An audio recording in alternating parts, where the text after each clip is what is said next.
제부, 지금 미정이한테 화내는 거야? 처형, 그게 아니고요. 아니, 내가 진짜 열받았는데 미정이 생각해서 참으려고 했거든? 근데 안 되겠네. 지금 때가 어느 땐데 며느리라고 친정 식구랑 한 약속은 무시하고 시할머니 뵈러 가야 하는 거야? 그게 맞아? 그게 아니라 아니긴 뭐가 아니야. 거짓말할 수밖에 없게 해놓고는 왜 애를 잡아? 그것도 우리가 집에 와 있는데도 말이야. 처가 식구들은 우스운 거야, 뭐야? 오늘 이야기 속 주인공은 60세 문성애 씨입니다. 그리고 그녀의 아들과 며느리, 사돈 가족들에 대한 이야기이죠. 문 씨는 어디선가 딸 많은 집에 아들 장가 보내지 말라는 소리를 들은 적이 있었습니다. 출처는 모르겠지만 한두 번 들었던 말은 아니었습니다. 그리고 문 씨는 그 말이 전적으로 맞다고 생각했습니다. 물론 아닌 경우도 많겠지만 적어도 문 씨에게 있어서는 100% 맞는 말이었습니다. 주변을 보아도 딸이 많은 집은 화목했습니다. 딸들을 중심으로 가족들이 똘똘 뭉치곤 했습니다. 그런데 그런 딸이 셋이라면 그것도 아들 하나 없이 말이죠. 그런 가족이 문 씨의 사돈네였습니다.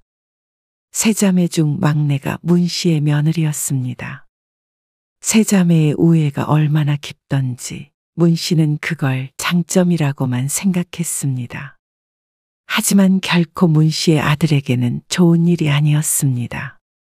아들은 사돈내에서 사사건건 다른 사위들과 비교당했고 결혼 준비 비용이나 예물 목록도 다른 자매들에게 맞춰야 했습니다.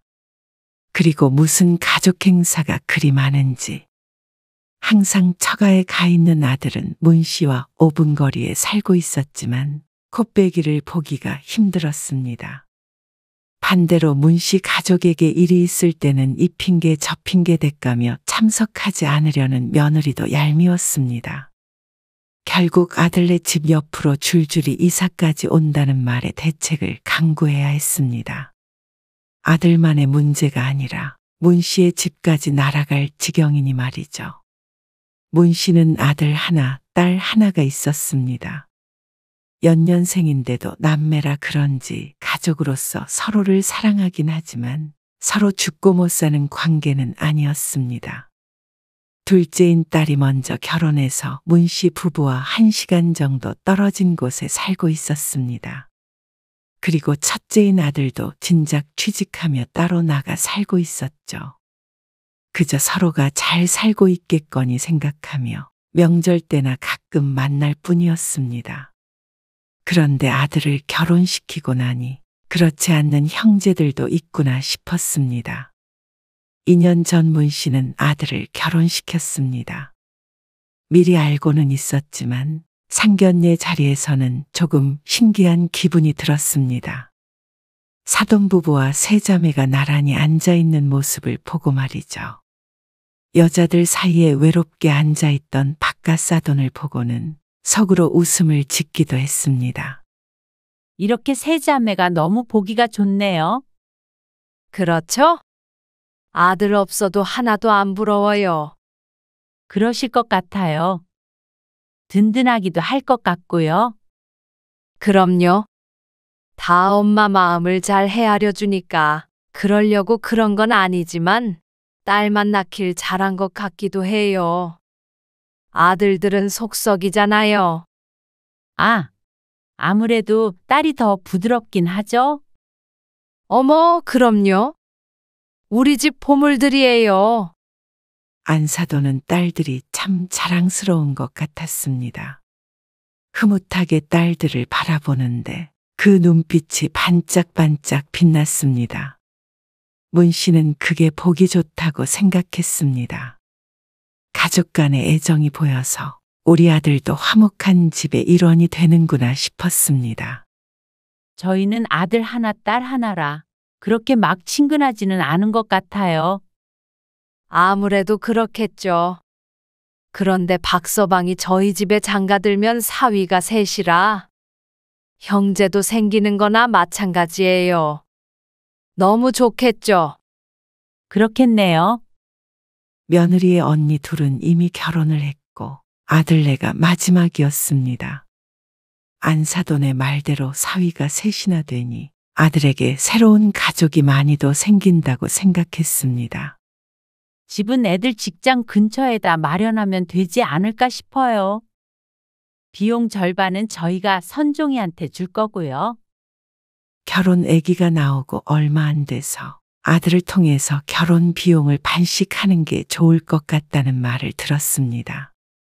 그래서 그 얘기를 꺼냈더니 사돈이 다른 말을 했습니다. 반반이요? 아, 그래도 그건 좀. 그 말에 문 씨가 당황해서 아들을 쳐다보았는데 아들도 금시초문이라는 표정이었습니다. 안 그래도 저도 듣기는 했어요. 애들이 멋모르고 그런 얘기를 했나 본데, 그래도 저희 두 딸이 결혼할 때 다 시집에서 집은 해왔거든요. 아, 그런가요? 네.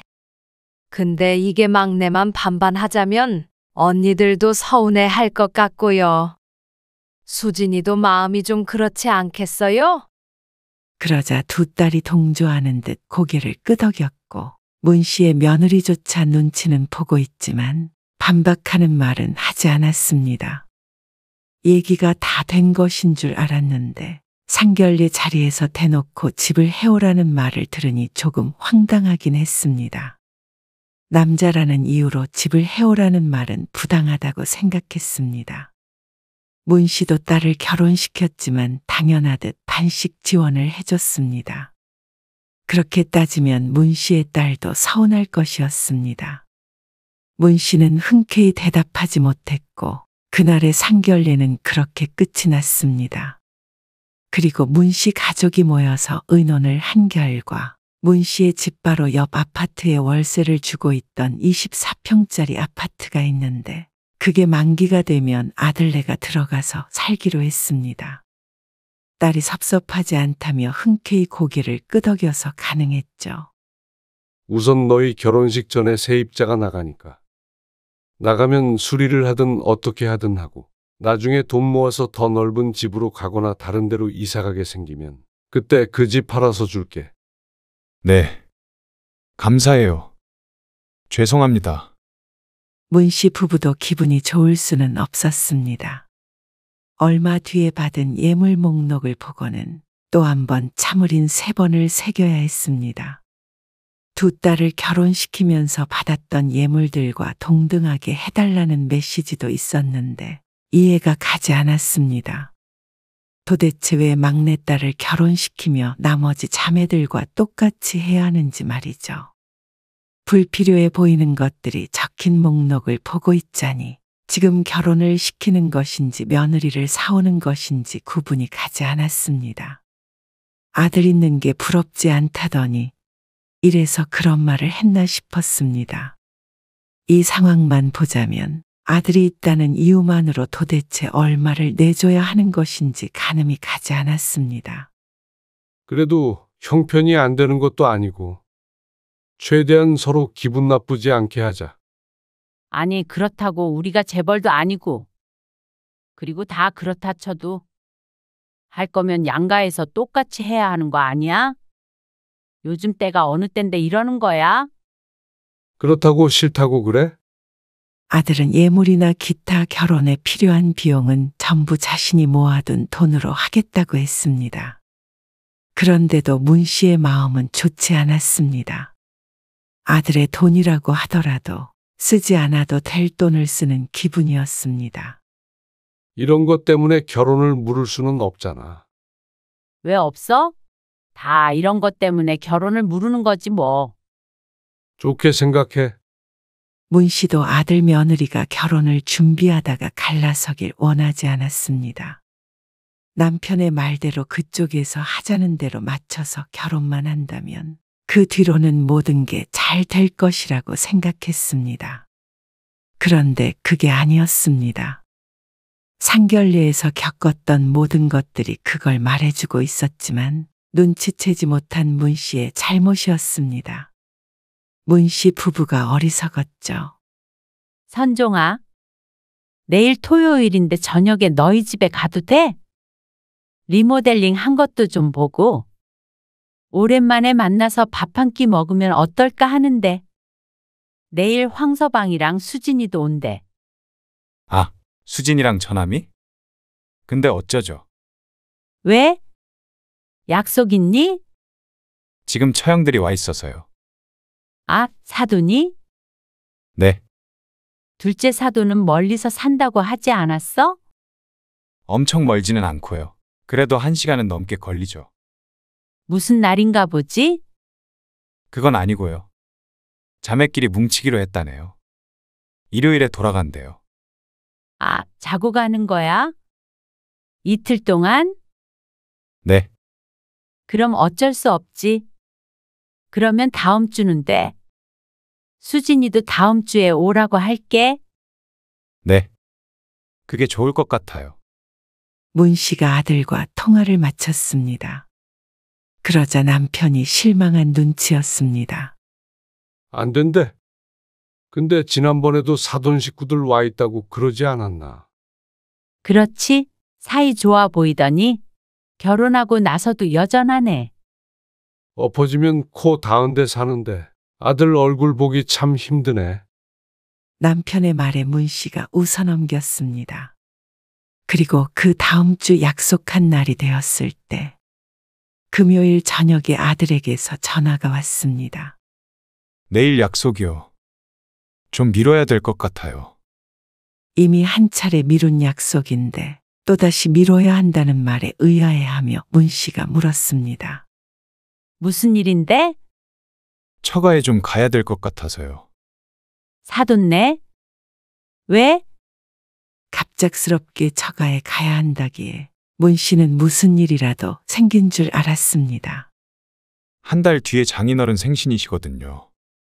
그래서 다 같이 모여서 무슨 회의를 해야 된다고 하던데요. 회의? 아, 환갑이신가? 아니요. 그건 아니고요. 환갑도 아니고 생일이 한 달이나 남았는데 가족회의를 하기 위해서 다 같이 모여야 한다는 말이었습니다. 그것도 하루 전날에 통보를 하고 말이죠. 문 씨는 황당했지만 그렇다고 거기 가지 말고 우리 집으로 오라고 할 수도 없었습니다. 생신 때문에 형님들도 다 오셔서 저희만 빠질 수가 없을 것 같아요. 그래, 그렇겠지? 그렇게 따지자면 인원수는 적었지만 문 씨의 가족도 다 같이 모이는 것이었습니다. 딸도 사위와 같이 온다니 말이죠. 우리는 가까우니까 뭐. 알았어. 나중에 그러면 너희 시간 될 때 보자. 네. 수진이 오라고 해서 맛있는 것도 드시고 그러세요. 알았으니까 걱정 말고 다녀와. 딸이 결혼했을 때는 이런 일이 없었습니다. 1년에 딸내 부부를 보는 날이 그리 많지는 않았기 때문이었습니다. 가까이 사는 것도 아니었고 일하느라 바빠서 딸이 시집에도 거의 가질 못하는 걸 알고 있어서 불만은 없었습니다. 그런데 아들네와는 이렇게 가까이 사는데 오히려 훨씬 먼 처가만 들락날락하니 아무리 맘 편히 생각하려고 해도 섭섭한 감정이 드는 것은 어쩔 수 없었죠. 그리고 얼마 뒤에 아들이 결혼하고 첫 명절이 되었을 때 아들이 며느리와 함께 전날 저녁에 찾아왔습니다. 차 안 막혔지? 남편이 썰렁한 농담을 하자 아들이 웃었습니다. 천천히 왔는데도 5분 거리네요. 아파트 후문으로 가면 걸어서 5분이면 서로의 집에 도착할 수 있었습니다. 명절 때 도로에서 버리는 시간을 이렇게 아낄 수 있으니 가까이 사는 게 큰 장점이라는 생각이 들었습니다.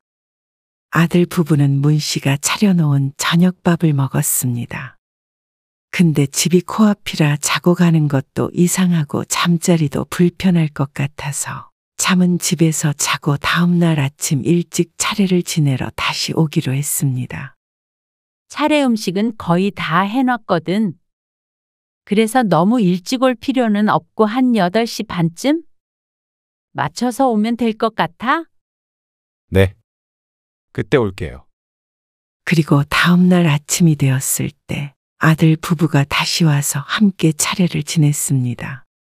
사돈도 차례 지내시나? 네. 지내요.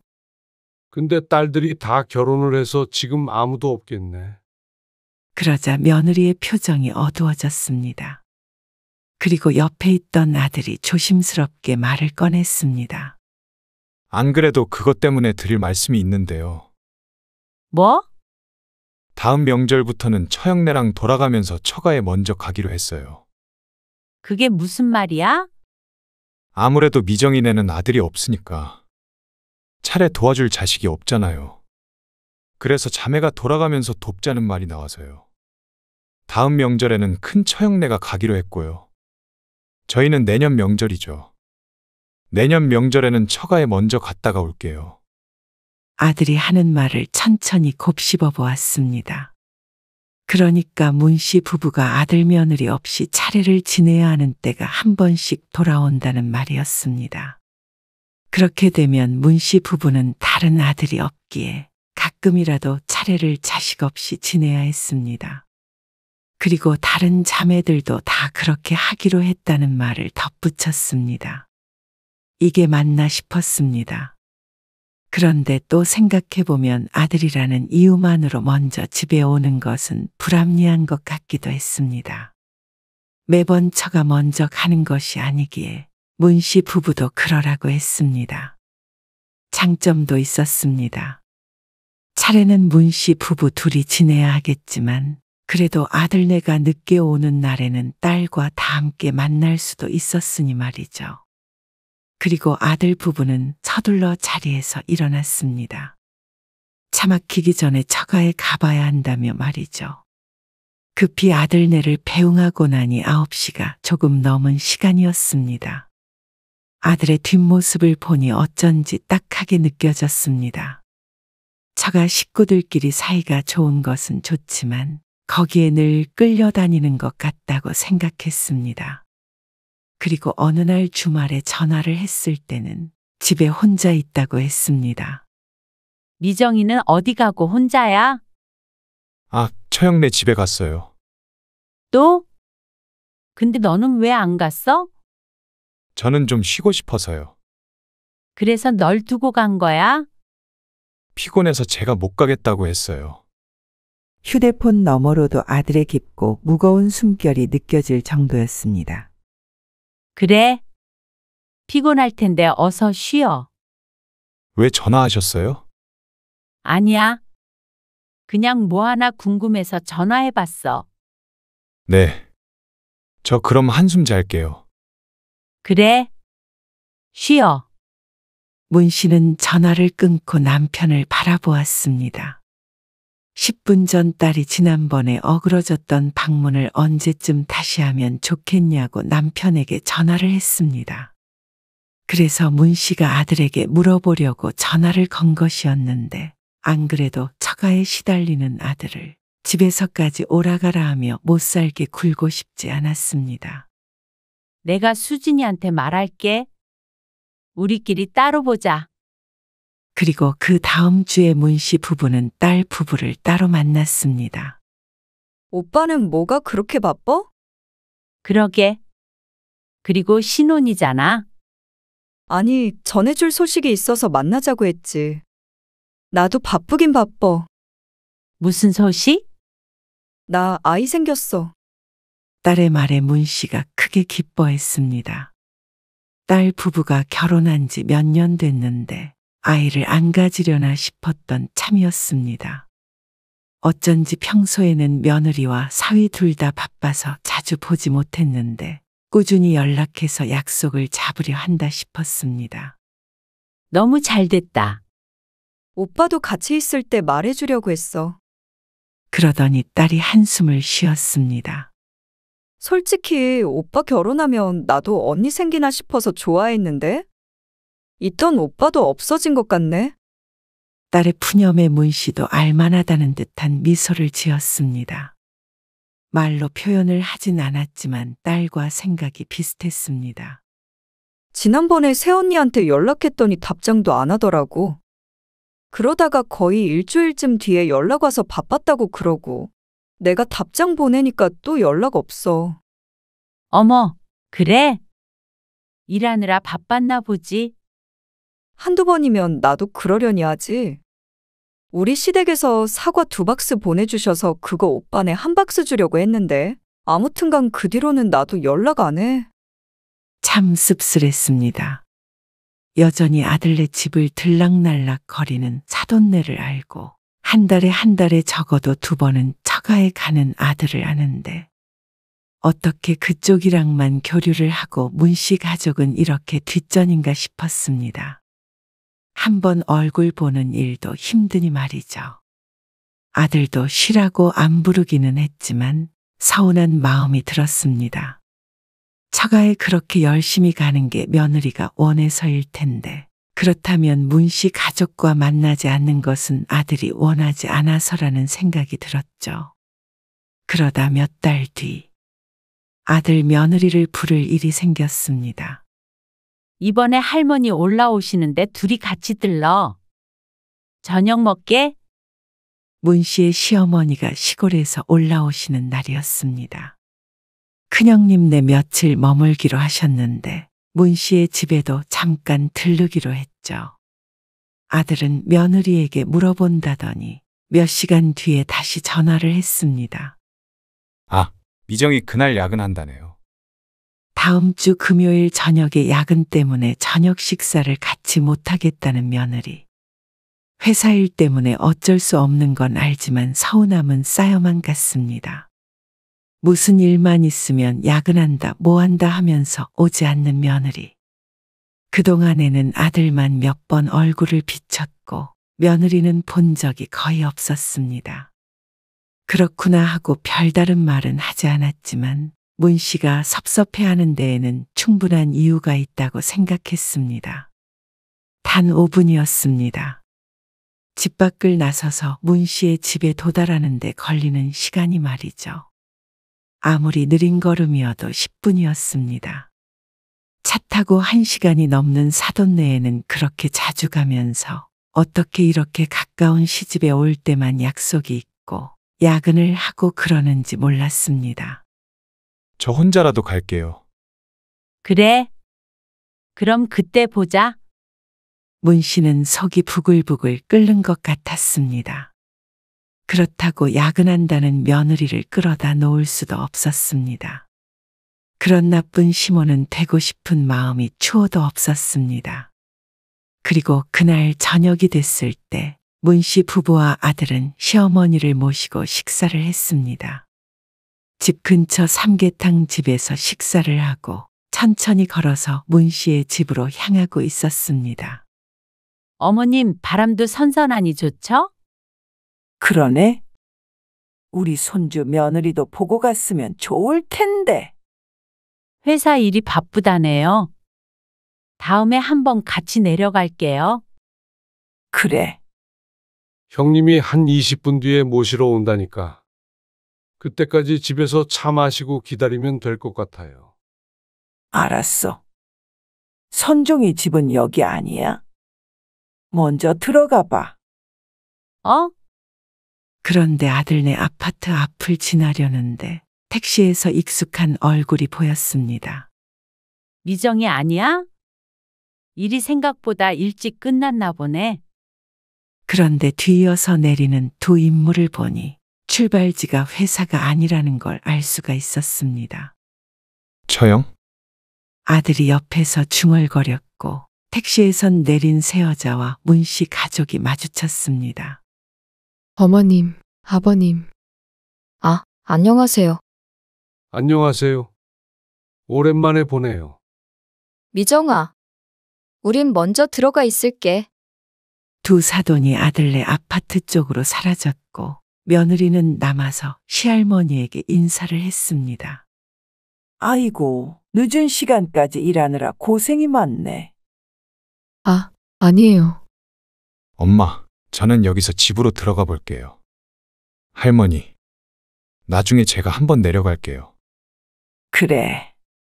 어서 들어가 봐. 네. 다음에 뵐게요. 아들은 급히 며느리를 데리고 아파트 단지로 사라졌습니다. 언뜻 본 아들의 표정이 너무 좋지 않았습니다. 문 씨 부부는 집으로 들어갔다가 몇 분 뒤에 다시 시어머니를 배웅했습니다. 시어머니가 차에 올라타자 문 씨가 남편에게 말했습니다. 당신 먼저 들어가 봐. 왜? 나는 선종이네 잠깐 다녀올게. 미정이 때문에 그래? 아들네 부부가 걱정되기도 했고 며느리에게도 자초지종을 들어보자 싶었습니다. 나온 김에 선종이한테 잠깐 나오라고 하게. 남편이 먼저 집에 들어갔고 문 씨는 아들에게 전화를 걸며 옆 아파트로 천천히 걸음을 옮겼습니다. 아들은 전화를 받지 않았습니다. 혹시라도 싸우고 싶나 싶어서 마음이 불편했습니다. 아파트 후문을 통해서 뒷길로 걸어가는데 저기서 아들과 며느리가 보였습니다. 아직 집에 안 들어간 것인지 아니면 다시 나왔는지는 모르지만 사돈은 보이지 않았습니다. 어쨌거나 당신이 야근한다고 거짓말한 건 맞잖아. 아니야? 한창 언성을 높이며 싸우고 있는 아들 부부를 보고는 문 씨는 걸음을 멈췄습니다. 아니, 그렇게 말하면 나도 서운해. 원래 언니들이랑 만나기로 했었는데 오빠가 일방적으로 약속을 깨려고 했던 거잖아. 아니, 약속을 깨려는 게 아니라 처형들은 그냥 놀러 오는 거고 거의 매주 보잖아. 할머니는 오랜만에 오신 거야. 우리 결혼한 뒤로는 뵙지도 못했다고. 근데 여기까지 오셨는데 바로 옆에 살면서 얼굴 한 번 안 봐. 난 당연히 그게 먼저라고 생각했지. 아니, 왜 시집 식구가 먼저야? 선약이 먼저지. 그렇다고 야근한다고 거짓말을 해. 당신도 그냥 거절하기가 그랬으니까 거짓말까지 했겠지. 그리고 거짓말을 했으면 들키지나 말던가. 어떻게 바로 집 앞에서 3시 택시에서 내려? 우리도 외식한다고 했으면 마주칠 수도 있다고 생각을 했어야지. 아니, 솔직히 어떻게 거기서 마주칠 거라고 생각해? 아까 밥 먹고 있다고 했잖아. 다 먹고 나왔지. 그럼 오빠가 말을 해줬으면 됐지. 나한테까지 야근한다고 했는데 내가 어떻게 알고? 이게 다 오빠 때문이야? 형부들은 늘 와이프 배려해서 우리 가족 행사 먼저 생각해줘. 또 그 소리야? 왜 자꾸 형님들이랑 비교를 해? 그 말에 문 씨의 인상이 사정없이 일그러졌습니다. 거짓말을 한 것보다도 기분이 나빴습니다. 내 아들을 다른 사람과 비교해서 저런 괴로운 표정을 짓게 하는 며느리가 곱게 보이지 않았습니다. 아들의 말을 들어보니 한두 번도 아니었던 것 같고 말이죠. 문 씨가 가서 한마디를 해야 할까 말까 망설였습니다. 하지만 여기서 끼어들어서 며느리한테 퍼부어봤자 아들 며느리 사이에 무슨 도움이 될까 싶었습니다. 상황이 더 악화되면 악화됐지 결코 좋게 끝날 리가 없다고 생각했습니다. 그래서 문 씨는 한숨을 한 번 내쉬고 뒤를 돌았습니다. 얘기를 하더라도 나중에 아들이랑 따로 하자 싶었습니다. 그런데 날카로운 목소리가 문 씨의 뒤통수를 때렸습니다. 제부, 지금 미정이한테 화내는 거야? 처형, 그게 아니고요. 아니, 내가 진짜 열받았는데 미정이 생각해서 참으려고 했거든? 근데 안 되겠네. 지금 때가 어느 땐데 며느리라고 친정 식구랑 한 약속은 무시하고 시할머니 뵈러 가야 하는 거야? 그게 맞아? 그게 아니라 아니긴 뭐가 아니야. 거짓말할 수밖에 없게 해놓고는 왜 애를 잡아? 그것도 우리가 집에 와 있는데도 말이야. 처가 식구들은 우스운 거야, 뭐야? 그러면서 여자들이 아들을 몰아세웠습니다. 그러자 아들의 입에서 결국 사과하는 말이 나왔습니다. 그리고 다 같이 문 씨의 시야에서 사라졌습니다. 열불이 나서 그날은 밤을 꼴딱 새웠습니다. 그리고 다음날 오후에 아들에게 전화해서 물어봤지만 별일 없다는 말만 했습니다. 아들은 그런 다툼을 숨기고 싶어하는 눈치였죠. 그래서 문 씨도 모르는 척할 수밖에 없었습니다. 그리고 2달 뒤 며느리의 큰언니가 아파트 같은 동으로 이사를 했다는 말을 들었습니다. 그 말을 듣자마자 내 아들이 참으로 고달파지겠구나 생각했습니다. 아무튼 극성맞은 사람들이었습니다. 근데 자기가 이사를 오겠다는데 누구에게도 막을 명분은 없었습니다. 그 뒤로는 문 씨가 예상했던 대로였습니다. 사돈네 식구들이 수시로 드나들기 시작했고 아들에게 자유시간은 없어 보였습니다. 어쩌다 전화를 할 때면 늘 전화 넘어가 여자들 목소리로 시끌시끌했죠.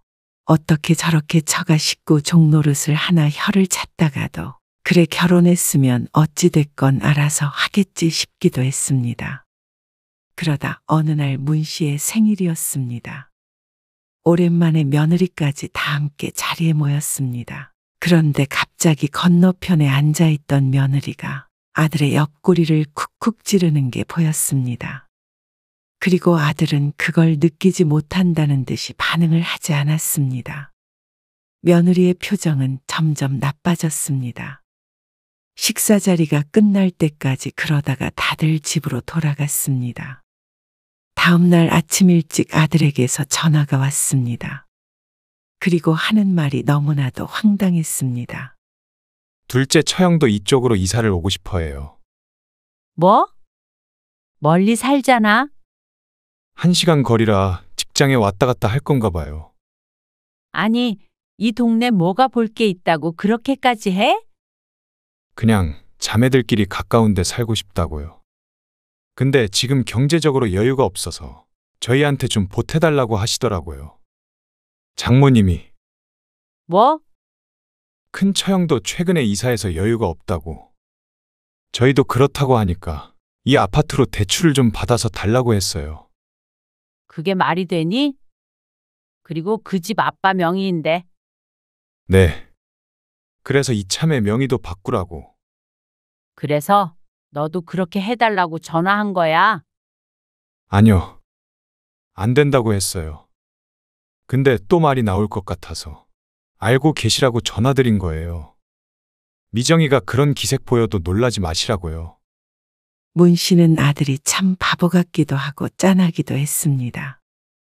어쨌거나 안 된다고 했으니 그건 다행이라고 생각했습니다. 명의를 미리 주지 않은 게 천만 다행이었죠. 그러다가 한 달 뒤 며느리의 둘째 언니가 이사 왔다는 말을 들었습니다. 혹시나 해서 아들에게 물어봐더니 아들이 보태준 것은 아니라기에 안심을 했습니다. 그런데 어느 날 아들이 말도 없이 문 씨의 집을 찾아왔습니다. 그것도 짐을 싸들고 말이죠. 이게 무슨 일이야? 너희 싸웠어? 그러자 아들이 들려주는 이야기가 너무 충격적이었습니다. 모든 돈 관리는 며느리가 하고 아들은 월급을 받으면 전부 며느리에게 줬다고 했습니다. 그런데 며느리가 7천만 원을 언니가 집을 사는데 보탰다는 말이었습니다. 그것도 문 씨의 아들과는 상의도 없이 말이죠. 정말? 정신이 나간 거 아니니? 그러자 아들이 말없이 고개를 떨구었습니다. 참 너무한다 싶었습니다. 그렇다면 아들에게 비밀로 하고 돈을 줘놓고서는 그것도 모르는 아들을 잘도 끌고 다녔다 싶었습니다. 얼마나 물러봤으면 그랬나 싶었죠. 이혼하려고요. 아들이 괴로운 듯이 말을 내뱉었습니다. 그 목소리에서 그간의 고통과 번뇌가 느껴졌습니다. 평소에도 조용하고 혼자 있는 것을 좋아하던 아들이 고생이 많았던 것 같았습니다. 그래도 며느리와 잘 지내보려고 했던 것 같은데 이제는 며느리를 신뢰할 수 없다고 말했습니다.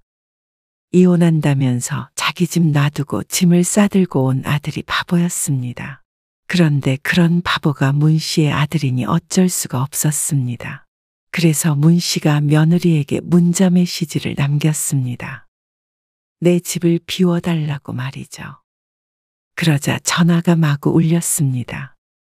문 씨가 전화를 받지 않자 며느리와 사돈네가 우르르 몰려왔습니다. 초인종을 누르는 새 여자를 문 씨가 기가 막히게 쳐다보았습니다. 이러려고 똘똘 뭉쳐 사나 하는 생각이 들었습니다. 자신이 보아도 이렇게 기가 질리는데 아들은 오죽했겠나 싶었죠. 그리고 내가 아들을 너무 유약하게 키운 것이 아닌가 싶어 후회가 됐습니다. 아니, 너무하신 거 아니에요? 때가 어느 때인데 집 가지고 며느리를 괴롭히세요? 때가 어느 때라도 내 집 내가 다시 받아가겠다는데 그걸 누구 허락을 받아야 하나요? 그래도 갑자기 그렇게 통보하시는 건 아니죠. 갑자기고 천천히고 뭐가 중요한가요? 저희는 제 동생이 이런 취급받으면서 결혼 생활하는 거 못 봐요. 그러면서 이혼도 불사할 거란 말에 문 씨가 코웃음을 지었습니다. 이미 여기는 도장 찍을 준비돼 있으니까 서류만 가져오세요. 그러자 며느리의 표정이 달라졌습니다. 혹시 7천만 원 때문에 그러세요? 그러면서 그 돈은 당연히 갚으려고 했다는 말을 했는데 돈이 중요한 것이 아니었습니다. 그건 당연히 돌려줘야 하는 거고요. 일단 집은 확실히 비워주세요. 그거는 조만간 내가 아들 명의로 줄 건데 불청객이 들어앉아 있으면 안 되니까요. 뭐라고요? 가족들끼리 힘들면 좀 도와줄 수도 있는 거 아니에요. 그래서 우리 아들이 힘드니까 내가 좀 도와주려는 거잖아요. 이렇게 깡패처럼 우르르 몰려와서 뭐 하는 건지 모르겠네. 기가 막혀 하는 사돈네를 집에서 몰아내버렸습니다. 그리고 아들은 며느리와 얘기를 한다며 방에 한참 들어갔다가 나왔습니다. 문을 열고 나온 아들의 표정은 착잡했고 며느리는 울음범벅이었습니다. 그리고 얼마 뒤에 아들은 이혼 도장을 찍었습니다. 빌려줬던 돈은 바깥 사돈에게서 받았죠. 그나마 아이가 없어서 다행이라고 생각했습니다. 사돈이었던 사람들과 한 아파트에 사는 게 힘들다는 아들은 좀 떨어진 곳에 집을 구했습니다. 죄송해요. 제가 너무 부모님 생각을 못했어요. 자신이 못나게 굴어서 부모에게도 상처를 줬다며 아들이 사과했습니다. 2년 동안에 아들에게 서운한 것도 많았고 미울 때도 있었지만 그래도 결혼한 지 2년 만에 이혼남이 되어버린 아들을 보니 마음이 좋지 않았습니다. 하지만 한편으로는 빨리 깨닫고 갈라선 것이 다행이라고 생각하기도 했습니다. 어쨌거나 아들이 아직 젊으니 새 출발을 하면 될 테니 말이죠. 그 와중에 단단해졌다면 그것도 인생의 교훈으로 삼고 살아갈 수 있을 것이었습니다.